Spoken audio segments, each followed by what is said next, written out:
Olá, eu sou o Dr. José Ronaldo, eu sou médico urologista, eu sou membro titular da Sociedade Brasileira de Urologia, eu faço parte do Grupo São Gabriel. Hoje vamos falar de um tema que é muito importante para todos os homens. Vamos falar sobre câncer de próstata. O câncer de próstata é o segundo câncer que mais afeta os homens, perde só para o câncer de pele não melanoma.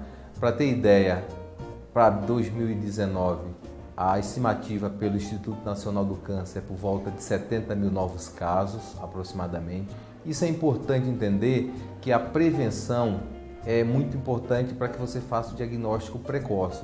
Para você ter ideia, 90% dos homens que têm câncer de próstata na fase inicial são curados. Então, 9 de cada 10 homens na fase inicial, a gente pode estar falando em cura.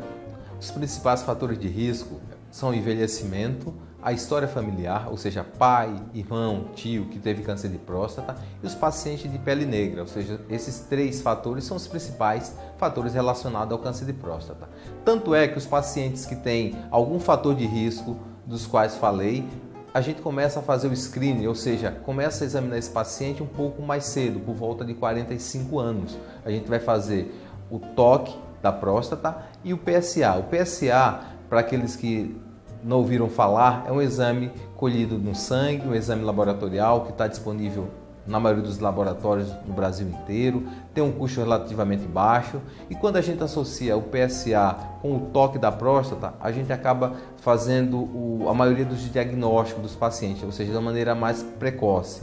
É importante entender que no resto da população, entre 45 e 50 anos, a gente vai começar a fazer esse screening, ou seja, fazer esse rastreamento do homem. Isso é muito importante. Outra coisa que é muito importante o homem entender é que nas fases iniciais o câncer de próstata não apresenta nenhum sintoma, é uma doença completamente assintomática. Muitas vezes, quando esse paciente apresenta algum sintoma, a gente está falando de uma doença avançada. Então a gente acaba perdendo a capacidade de cura para esse paciente.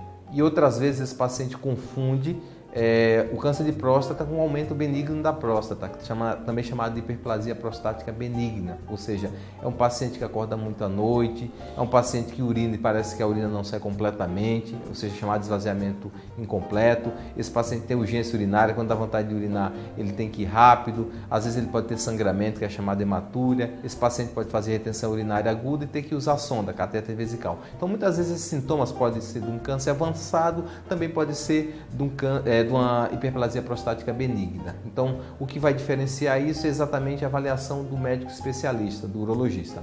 Outro fator importante que muitas vezes causa confusão é que pacientes com próstata grande podem ter PSA aumentado, PSA um pouco mais elevado. Pacientes com próstata pequena normalmente têm um PSA mais baixo. Então, não existe nenhum índice de PSA que seja seguro o paciente, ou seja, por isso é importante essa associação do toque da próstata junto com o PSA, que a partir daí o profissional urologista vai conseguir triar, ou seja, aqueles pacientes que serão feita a biópsia de próstata para que se chegue ao diagnóstico definitivo. O toque de próstata é um exame que dura menos de 1 minuto, é indolor.